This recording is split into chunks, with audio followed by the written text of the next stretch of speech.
dipersembahkan oleh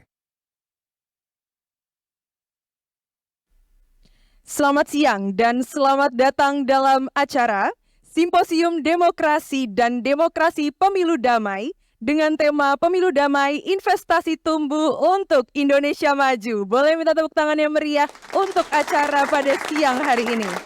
Sebelumnya izinkan saya menyapa yang terhormat Bapak Menteri Investasi Republik Indonesia serta Kepala BKPN yaitu Bapak Bahlil Lahadalia. Selamat datang Bapak, boleh minta tepuk tangan yang meriah. Yang kami hormati PLT Ketua Umum Kadin Indonesia Bapak Yuki Nugrahawan, selamat datang Bapak. Yang kami hormati Direktur Prodewa Saudara Muhammad Fauzan Irhan, selamat datang. Baik, serta salam hangat tak lupa saya sampaikan kepada seluruh Ketua BEM sepulau Jawa dan juga seluruh hadirin yang telah hadir pada acara hari ini.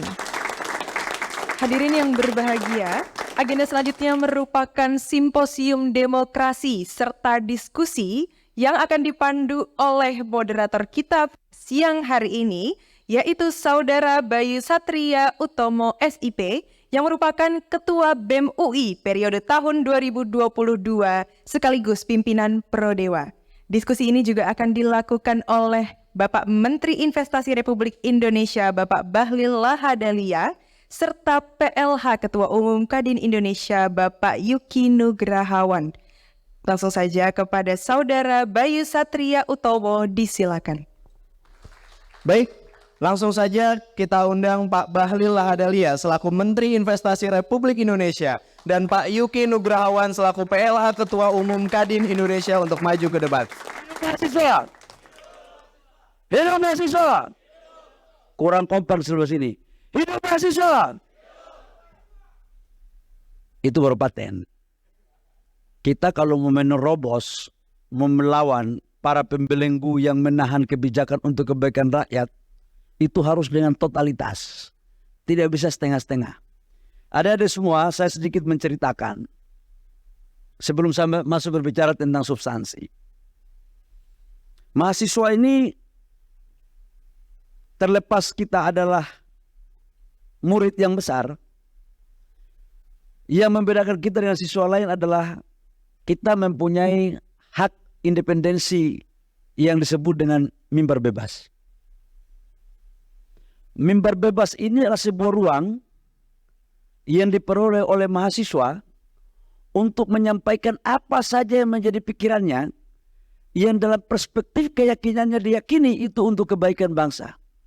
Dan karena itu di dalam kampus tidak boleh ada polisi. Tidak boleh ada tentara. Yang ada menwa. Ya. Karena kita mau kritik pemerintah. Mau kritik apa-apa kalau dalam kampus. Nggak bisa kalau ada aparat. Makanya cukup ada menwa aja. Waktu dulu saya pimpin demo di kampus. Nggak boleh ada polisi jauh-jauh kalau dari kampus. Nah namun kemudian kita betul-betul menjadi agen perubahan sebagai gerakan moral. Nah dalam konteks itu saya ingin menyampaikan bahwa puncak gerakan mahasiswa, kalau kita mau runut dari sejarah ke sejarah, yang pertama itulah Budi Utomo 1908. Se-Indonesia belum merdeka. Kemudian inilah cikal bakal lahirnya kemerdekaan Indonesia. Dia mengumpulkan beberapa anak-anak muda, tokoh-tokoh bangsa yang betul-betul mereka terdidik. Kemudian lahirlah Sumpah Pemuda. Mereka mendesain, memperjuangkan kemerdekaan. Mereka yakini betul bahwa kalau kita tidak kompak, nggak jalan barang ini. Sumpah Pemuda terjadi tahun 28. Itu juga dilokomotif oleh anak-anak muda. Tidak ada orang tua waktu itu. Namanya Sumpah Pemuda. Dari Aceh sampai Papua. Begitu 28 selesai, kemerdekaan harus disebut. Ini saya mau ceritakan sedikit tentang bagaimana peran pemuda dan mahasiswa. Yang semuanya ini mereka adalah mahasiswa. Dulunya. 45 kita merdeka. Bung Karno waktu itu nggak mau memerdekakan bangsa pada saat itu. Karena dia pikir, kebetulan saya bagian daripada itu. Jadi, nah, tahun 98 itu melahirkan dua konsensus besar. Kenapa waktu itu kita demo? Kita mengatakan bahwa ini udah gak benar ini ada perjalanan bangsa. Ekonomi tidak merata.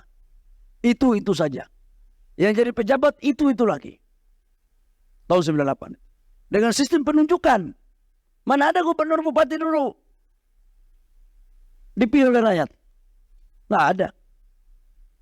Dipilih oleh DPR. Dan Golkar waktu itu bukan partai. Golongan karya. Partai itu cuma dua. PDP dan P3. Golkar itu bukan partai Golkar di zaman Orde Baru. Dia adalah golongan karya. Penggabungan antara TNI, PNS, dan masyarakat sipil. Ormas. Saya waktu itu dulu habis itu saya tahun 2000-an saya jadi kader Golkar soalnya. Jadi ada hafal dikit gitu kan. Tapi bukan jabatan pengurus Golkar, jabatan yang dikasih direbut juga barang ini. Nggak ada dikasih-kasih, rebut. Kalau nggak dikasih kita paksa. Itu kan ciri mahasiswa gitu kan.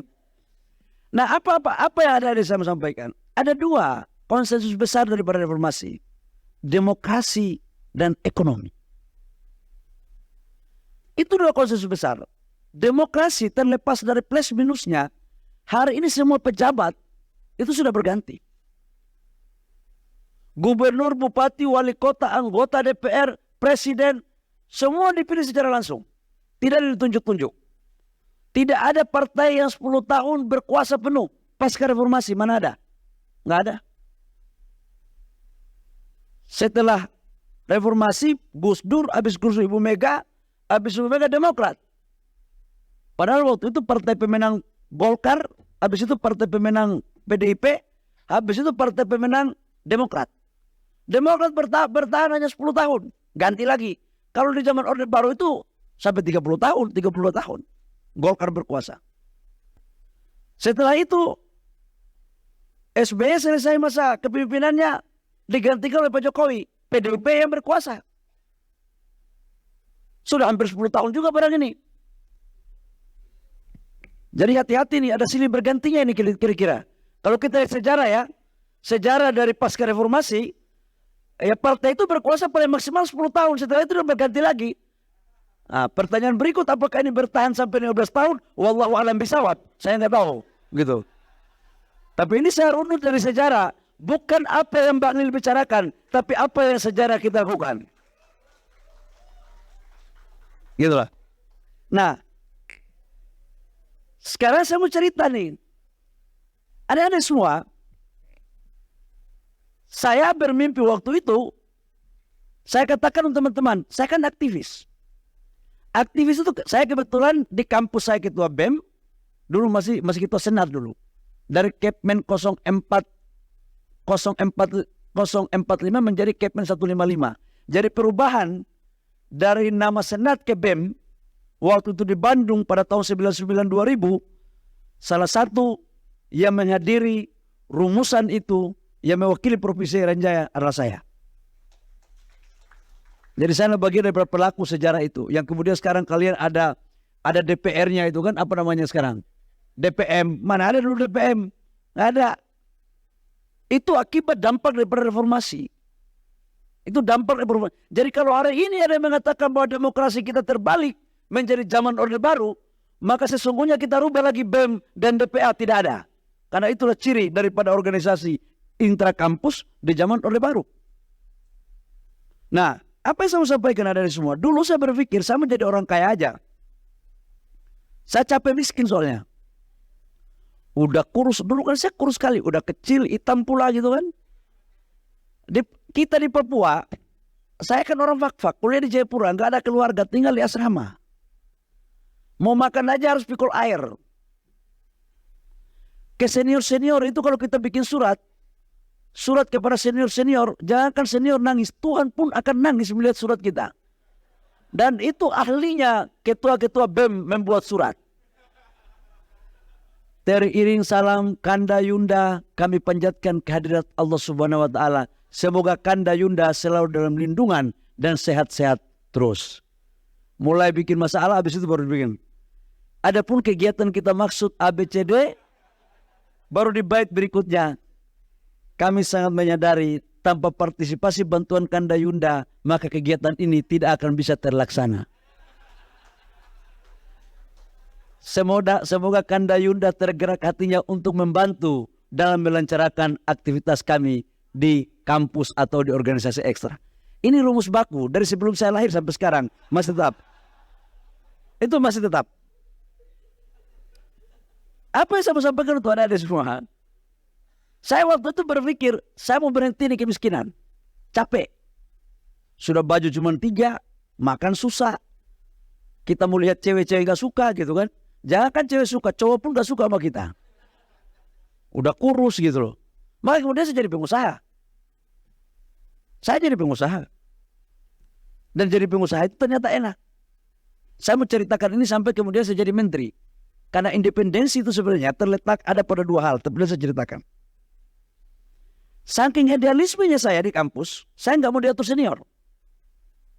Mana bisa orang atur saya dulu. Kampus rektor pun saya demo.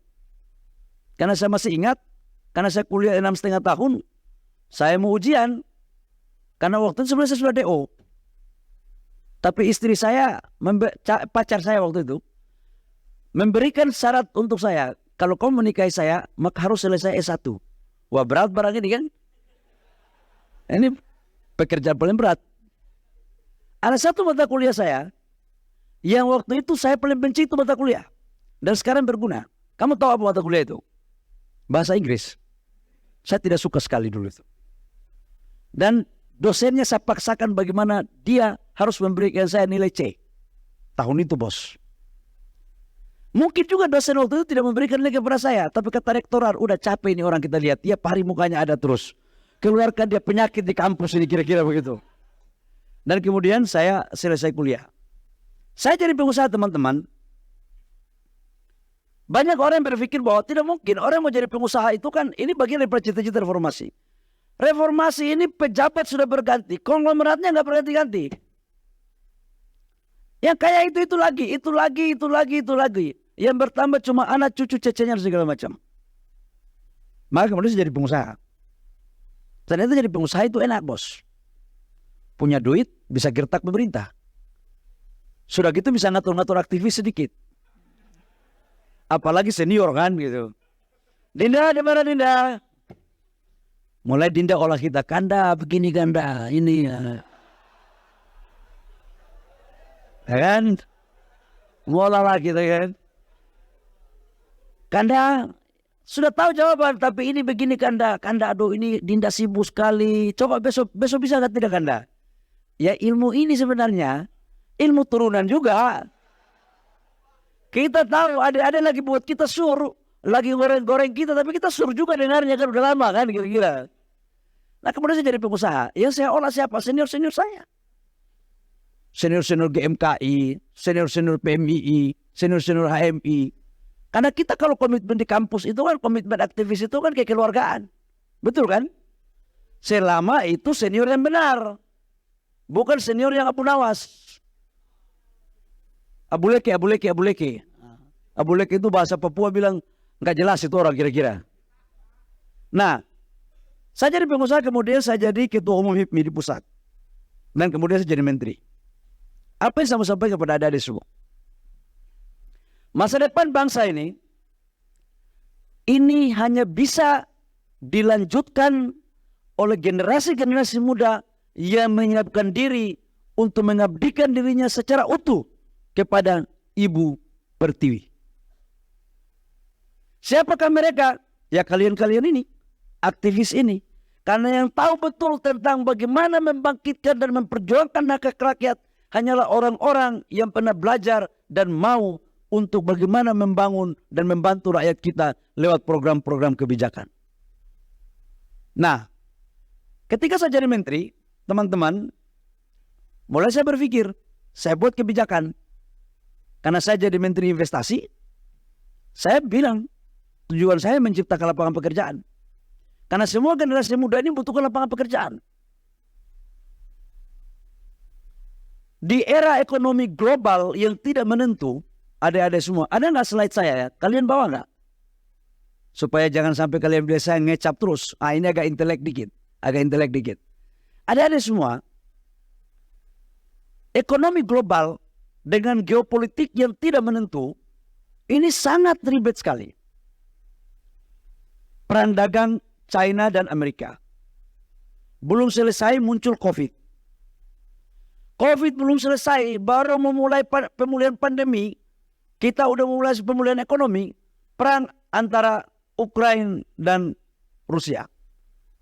Belum selesai Ukraina dan Rusia, lahir lagi apa yang disebut dengan perang Israel dan Palestina. Tapi di tengah ekonomi yang begini ribet, saya punya waktu berapa menit tidak?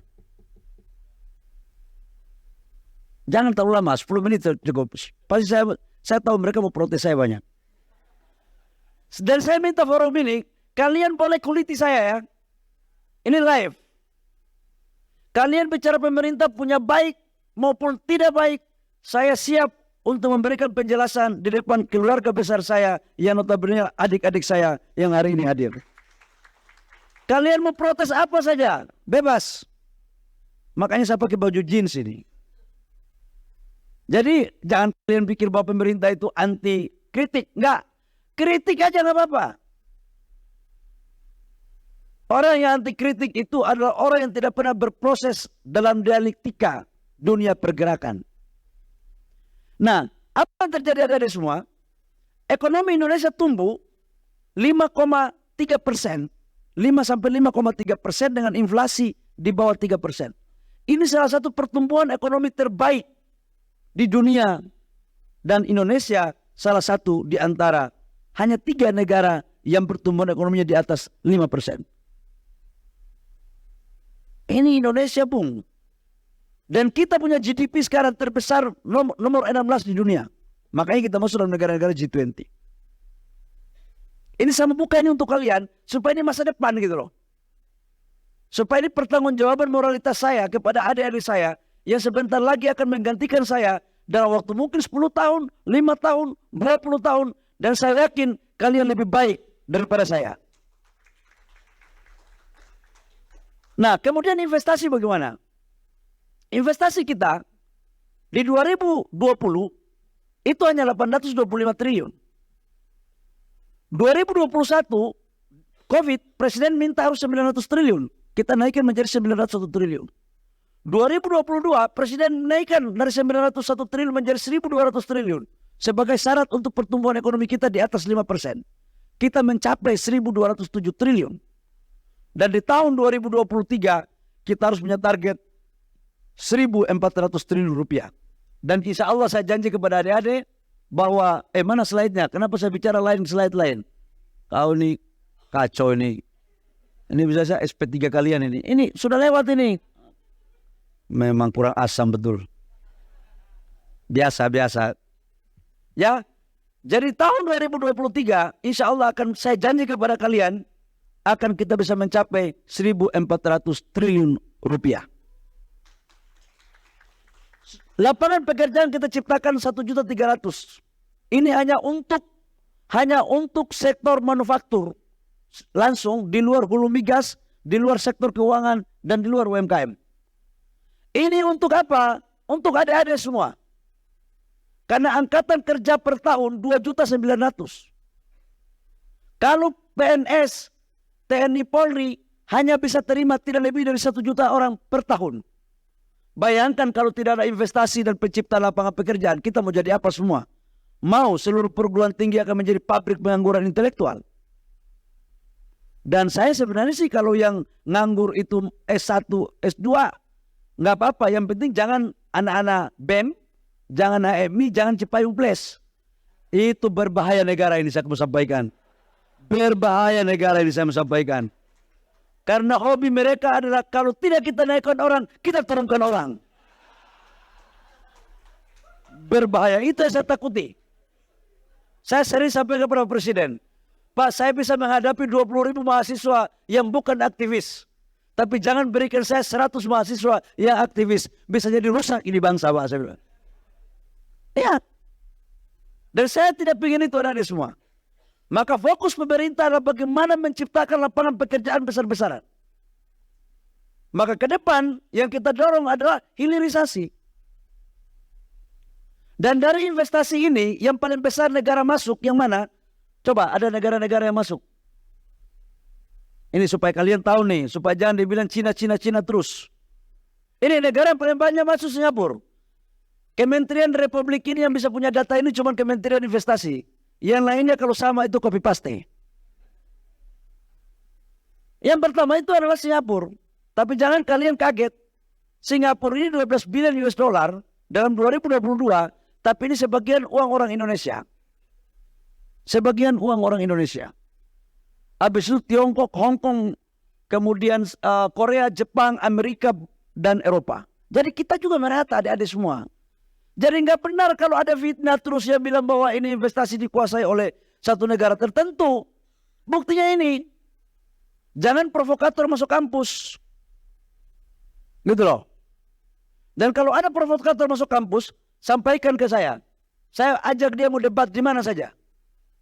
Mau buat mimbar bebas, ayo. Saya akan datangi. Di UGM, di UI, di mana saja. Ketika orang berbicara tentang investasi, kasih tahu saya.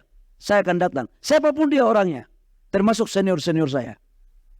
Supaya kita melihat mana kader independensi dan idealis sampai sekarang. Dan mana yang sudah lentur. Saya ingat kepada kalian, saya tidak pernah menggadaikan idealisme saya kepada siapapun untuk Ibu Pertiwi, Nusa Bangsa. Nah, apa yang harus kita lakukan ke depan ada semua? Negara kita ini kan mau menuju negara Indonesia emas. Bonus demografi puncaknya 2030-2035. 60% penduduk usia produktif. Persoalannya adalah kalau usia produktif, mereka ini kita mau salurkan kemana? Dan ingat loh, masa emas itu ada pada kalian. Abang ini usia sudah hampir 50 lah, 47, tapi masih muda juga lah kira-kira ya. Masih boleh lah, masih pakai jeans begini kan masih bisa lihat yang bagus-bagus berdiskusi kira-kira begitu. Jangan Pak Yuki pikir sudah yang lain lagi Pak Yuki. Ini oligarki Pak Yuki nih. Ini Pak Yuki ini oligarki konglomerat dia nih. Tapi saya mau sampaikan untuk kalian, oligarki itu juga enak. Guyon ya, guyon. Ini live ya. Live ini bahaya. Nanti saya kan kayak Pak Zulkifli Hasan lagi, bahaya saya nanti. Kita ini, dulu waktu saya aktivis, waktu miskin, lihat mobil bagus kita marah, mau lempar aja itu mobil. Apalagi kalau pakai mobil penawalan, paling benci saya. Paling benci saya. Begitu punya duit, bisa beli mobil bagus, enak juga barang ini. Dulu kita mau makan bakso aja boleh, sekarang makan bintang 5 boleh, enak juga barang ini. Dulu kita benci pakai pengawal, begitu jadi menteri ada pengawal, patir juga barang ini, kira-kira. Jadi saya mau sampaikan untuk kalian, jangan coba-coba bilang bahwa kita oligarki atau yang oligarki itu gak bagus. Tunggu kalian, saya mau tunggu. Begitu suatu saat kalian jadi pejabat, jadi orang kaya, mungkin kelakuan kalian akan lebih jahat daripada saya. Saya mau sampaikan aja. Memang barang-barang enak ini membuat cemburu semua orang.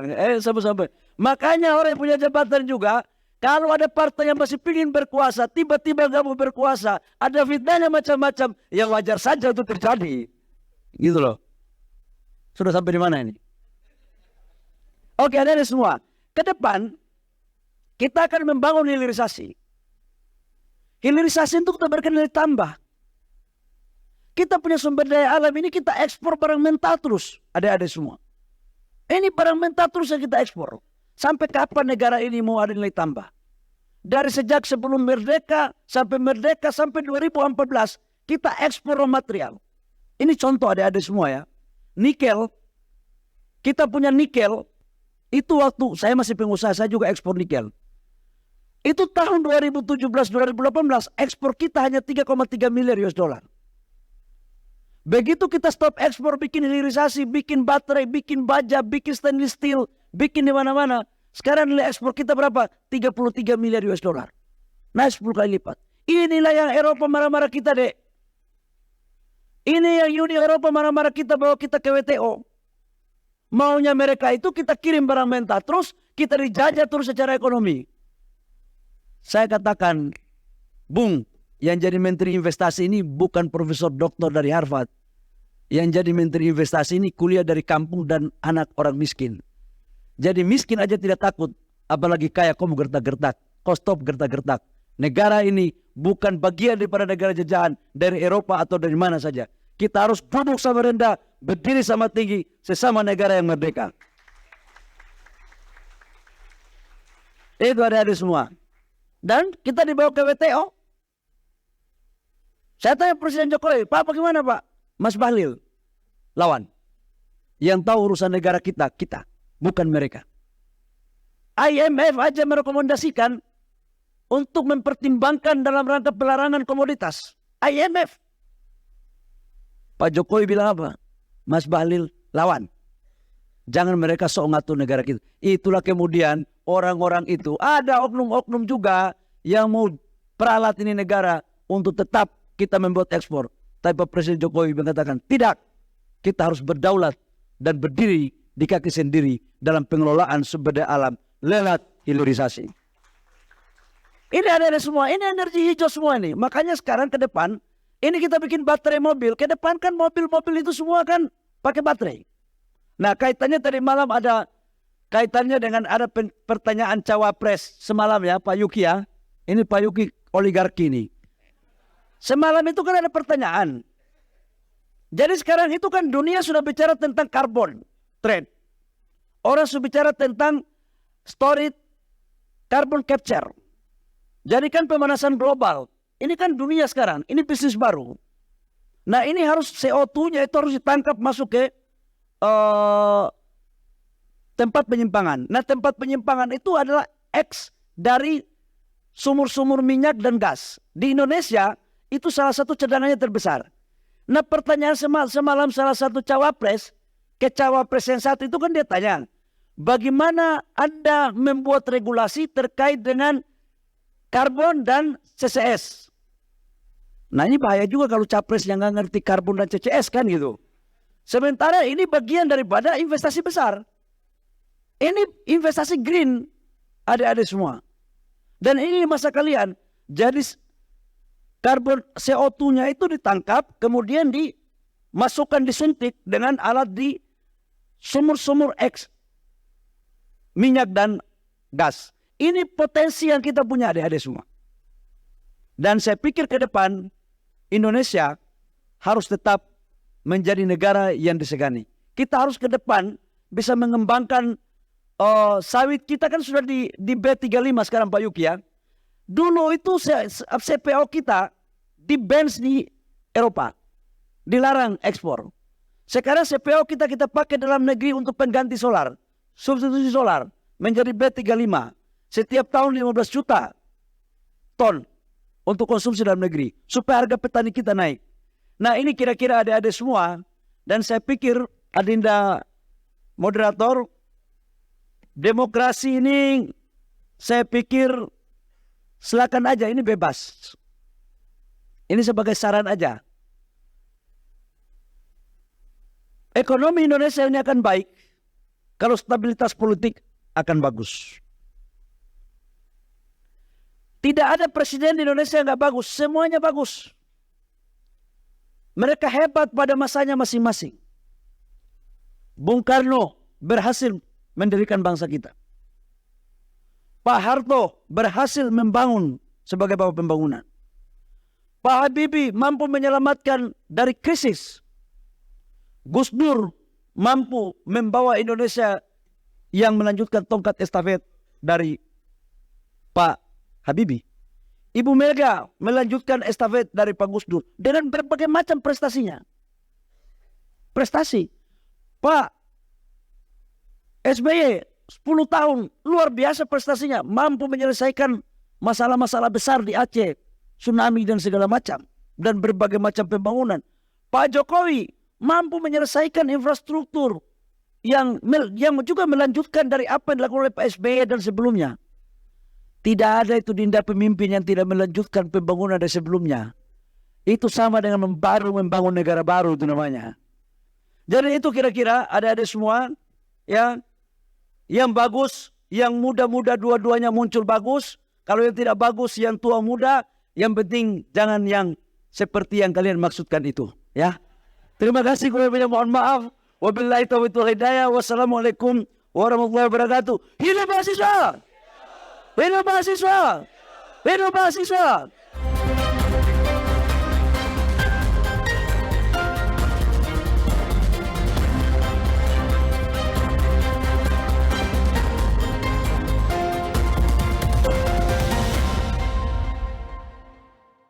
Dipersembahkan oleh